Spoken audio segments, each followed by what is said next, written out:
What's the strangest, most esoteric thing you've ever experienced at Burning Man? Renegade Burn 2021 camping in deep playa but hanging out at Esplanade at the time. One girl we had never met was driving up a day later to camp with us. She only knew our friend Ollie by photo and name. Ollie wasn't with us at Esplanade. A car little drives up to Dexodized where we were. You could do that at Renegade. The new girl gets out, she had just driven in from CA. First person the new girl walks up to is our friend Deb, who somewhat resembles Ollie, and new girl asks, "Hi, is your name Ollie by chance?" Name. Deb looks stunned and says no, but we're camping with her and I think we were expecting you. This was the moment the girl drove onto the playa, the first person she spoke with, and immediately found her group nowhere near where we were supposed to be. I went alone to my first burn and joined an art support camp to contribute to the art.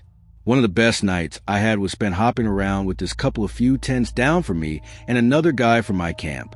We stayed out all night, and the woman from the couple, and I had a really cathartic heart-to-heart. I kept telling her how much she reminded me of my friend Sarah that night, down to her mannerisms and how her voice sounded. When I got back from the burn, my friend Sarah had sent me a text during the week that said, "I had a dream I was with you at Burning Man last night." And it was the morning after the night I'd gone out with the folks above. This was probably like circa 2009, I'm guessing. I'd burned maybe 7 times by this point. I'm out all scallywagging and checking art somewhere deep east open playa, stone's throw from trash fence. I don't recall what art I was checking out, and was riding bike from piece to piece midday. In the distance I see a group of about 15 or so people walking around looking at a piece of art. As I ride closer and closer, I realize the folks are all using different forms of mobility. Walkers and canes, and dressed in what I would call old-fashioned, slacks, boat shoes, button-up dress shirts, dresses with flowers and ruffles and the like. As I got closer I thought this has to be some kind of cacophony, or prank. But as I get even closer and ride up to the folks I realize, nope, they are all in their 80s, and maybe 90s. I smile and introduce myself. They are not your typical burners obviously, and as I gaze off and around the corner of the art piece I see a small tour bus. A black rock ranger is standing nearby watching my expression of what in the heck, and lets me in on the secret. He tells me that the org gives out a number of tours available to people within the region. Probably Reno and other communities nearby, so older folks can take a safe tour and witness the art on playa and some of the culture without needing a traditional ticket. This is all done to benefit folks who might not otherwise have the ability to get the traditional ticket and camp experience for the entire week. As I watched them checking everything out, a driver called out from the van, and they all slowly piled into their air-conditioned comforts, and the bus continued on towards other art installations. My heart actually filled with pride that the community I love so much offered these folks locally a chance to have a small opportunity to witness and soak in Burning Man. Burners come in all forms. It was the American Dream theme, and instead of doing an HST theme, they decided to go C&W. They had asked me to DJ the prom. So I downloaded a bunch of C&W, mostly vintage, but some fun new stuff too. I worked on my set.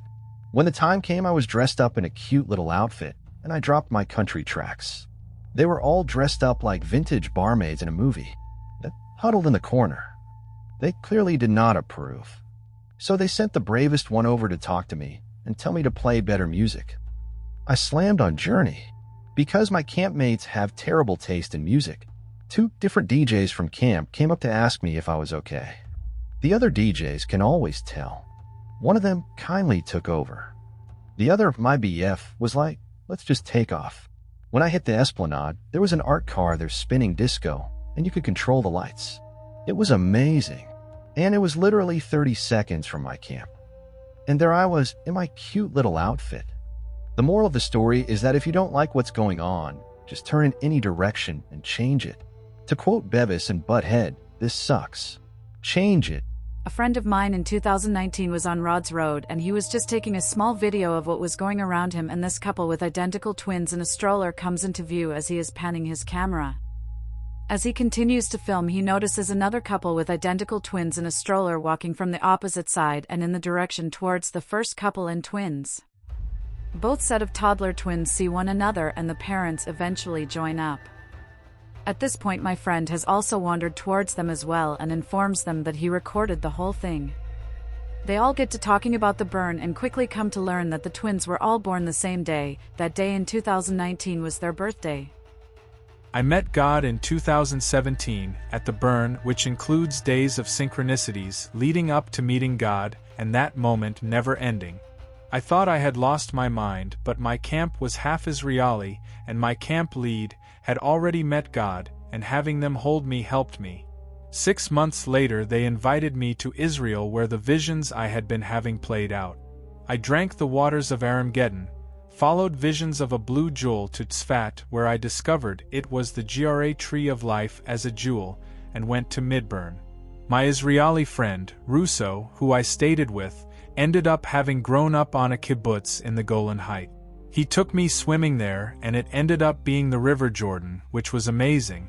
It was just down the stream where I was baptized, as we all were, in our incarnation as Yeshua 2,000 years ago. Now I help people be Messiah with me and Yeshua as we speak regularly. I have also met Lao Tzu, Abraham, Isaac, Buddha, and many others in their physical forms as well as in union. I teach people how to better to this themselves now as directly experiencing is best. At the burn in 2018 I had a yes day that I followed every moment into the light of heaven as we experience at the burn when the energy is right, the vibe and signs as we know as burners. This led me to sharing my story on Sunday in a church-like event I found. When I told one person on stage there my story about Armageddon, it led to me speaking to a man with a beautiful blue feather mask who ended up being the shaman of the Earth Guardians. He asked me to visit him, after telling him my story, and I ended up leaving and hopping art cars from 11 to 2 or so to meet him where he anointed me with water from 150 places around the world they had collected and gifted me some. I now gift this to some people and use it in my life. Then the next year, 2019, I created an event at the burn called the Lion's Den where I hosted TEDx talker Jody Swanson, a friend burner Bradley Clutt. In it I spoke to my whole life, how I started healing all the suffering and how Armageddon is now complete for myself and those with God who live with Yeshua and the other saints and sages. This past burn I created a book and got people to read it as my project, and one part had an image with a butterfly made of flowers on one side and a butterfly wing in the other. In small print under it said, "I killed Satan." So then I would get people to read it and then scream to the crowd, "This person killed Satan, everyone." It was hilarious seeing what happened. I even got DPW to do it during their parade, Pink Heart, my own camp and so on. It was hilarious to see people get why the burn does what it does and what it does that way. I also created a burner church called the Church of Infinite Love and set it at the We Will Dance Memorial, the 6 o'clock plaza and the temple at Center Camp. I've now made an app called Love You that is a burn in an app. It's not the event but the transformation from it is now available to everyone. I also give talks, heal and live in union in the world. I couldn't list all the miracles and people I've met along the way, nor the evil people I have seen actually try to harm people at our event. Luckily they are few and far between and now being dealt with energetically very well thanks to how the burn improves year after year. I love you all and I am so thankful for everything you have all done to be Yeshua on this earth, each in your own way. Redheart. Asterisk, by the way, that's how the process works. These see love in each person, and if something not love shows up, do something about it so we stay with love. Knowing this, you can lean in and really get loving all the way beyond what was ever written in anything but the most perfect touch, hug, sensation, listening session or kiss. Crazy wild thing. I saw a student of mine who passed in the face of a man I was talking with at the burn. It was the dead walking on earth, and God showing me the light that he had gone to heaven, and was okay. Just a taste of what the burn shows with all its love and love making everywhere in all forms and fashions. I think it was 3 years ago we were deep playa at Roboheart and a massive windstorm just lit the fuck off. People scattered, but we were missing few and hunkered down in the car. As I'm watching just epic gusts completely close off vision, then open briefly, I see what looks like a small bandstand with people on it. Every break in the gusts reveal a little more. It's two people. They appear to be fucking in different positions. I'm stone sober, so I'm not hallucinating, but I poke one of my camp mates in the car and ask him to look. After a few gusts, I can see his eyes squint from a smile. Are there people having sex out there? I just nodded and pondered. So many questions. Midburn funk turned magical when a stranger helped me see art differently, and I returned the favor.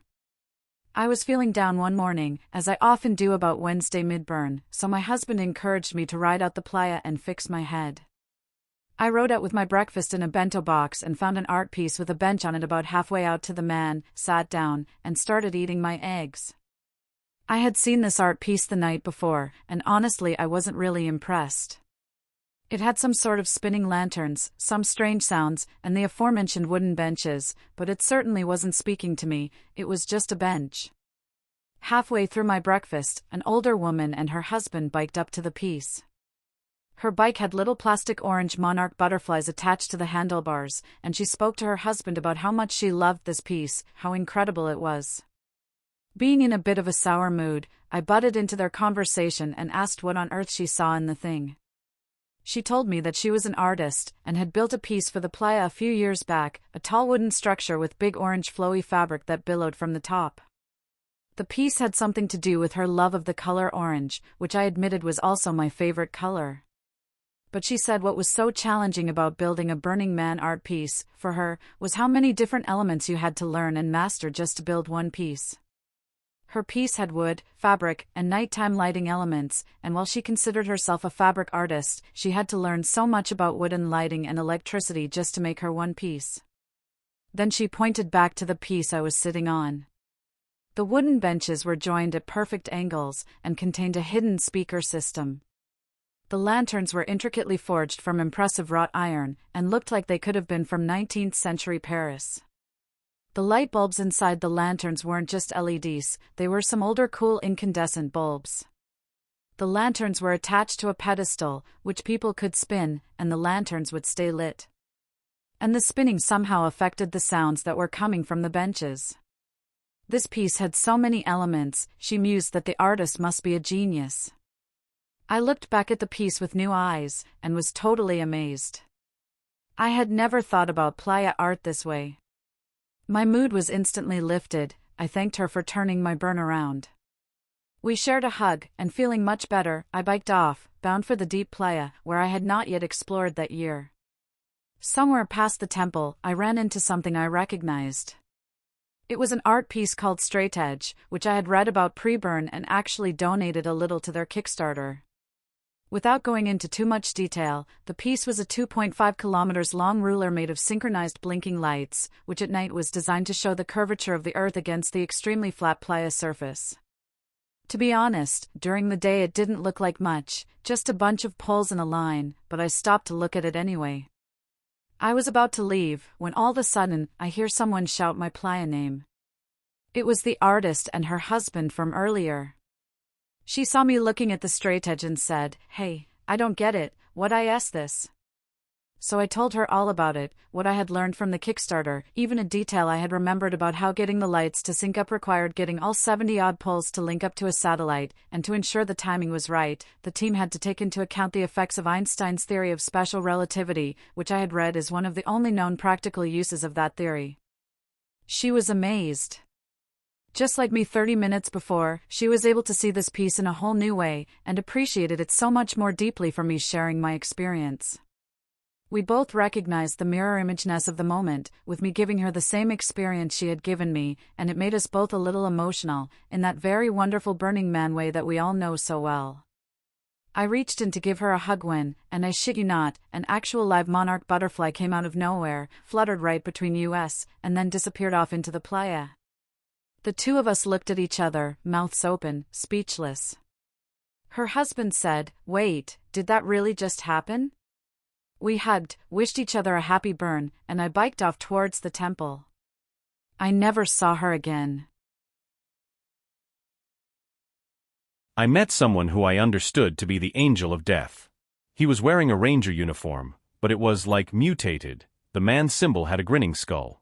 He mostly spoke in gestures. He'd point his eyes like, "I see you," and then check his watch like, "Not long now." My partner asked his name, and he said, "I've been going by Dragonfly. Because I flit, from person to person." Not that strange, but still a great experience. I popped by my friend's camp right as he was dropping acid. It was dusk. I told him, "See you later," and that evening I went out with a single mission: find Trevor. I kept asking myself, what would I do on acid? That became my map and compass. I started at a large installation near Center Camp and slowly made my way out onto the playa. I bounced from art installation to art car, and at every stop I ran into one of his campmates. Each time the same refrain: he was just here. I kept following the trail with my guiding question: widower? Eventually, the sightings stopped. I was in deep playa now, no more campmates, fewer people, less to go see. I began to ponder giving up. I stopped biking and got very quiet. In that stillness, I heard a faint drone in the distance, coming from the direction of complete darkness. He's there. I just knew. I biked toward the sound. Out of the void emerged a couch and two speakers. Trevor sat alone on the couch, staring up at the stars.